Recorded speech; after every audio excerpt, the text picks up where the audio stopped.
Hai, Assalamualaikum warahmatullahi wabarakatuh. Nama saya Amal Khalid bin Syazmi dari DF2B KKTM Hajanah ingin menceritakan tentang dasar pandang ke timur pada anda semua.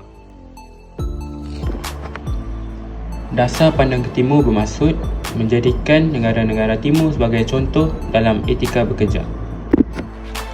Pengenalan bagi dasar pandang ke timur di Malaysia. Awalnya, Perdana Menteri Datuk Seri Dr. Mahathir Mohamad mengumumkan dasar pandang ke timur ini pada 8 hari bulan Februari 1982 semasa persidangan 5th Joint Annual Conference of Majeka di Hilton, Kuala Lumpur. Malaysia mengambil dasar pandang ke timur kerana Malaysia mahu menjadikan negara Jepun dan Korea Selatan sebagai contoh dari segi etika bekerja. Dan perkara ini telah meluas dan lebih daripada 15,000 rakyat Malaysia telah memperoleh manfaat menerusi dasar ini.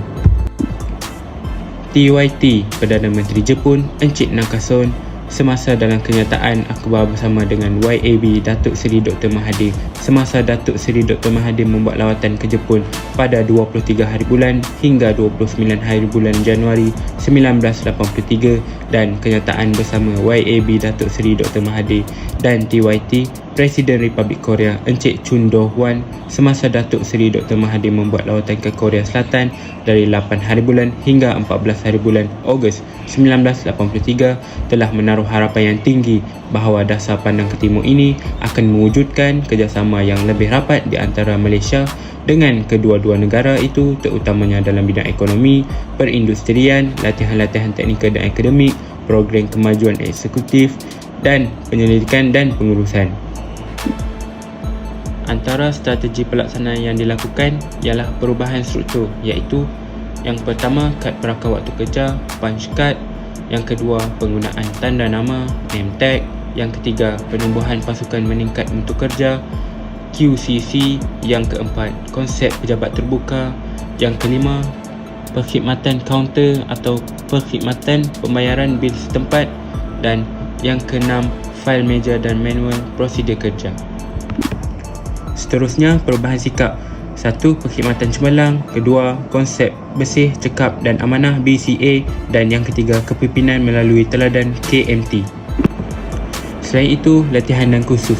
Yang pertama, latihan perindustrian dan teknikal. Yang kedua, program pengajian akademik. Yang ketiga, program pengajian teknikal. Yang keempat, program kemajuan eksekutif. Yang kelima, hubungan di antara institusi-institusi. Dan yang keenam, skim latihan pembangunan usahawan.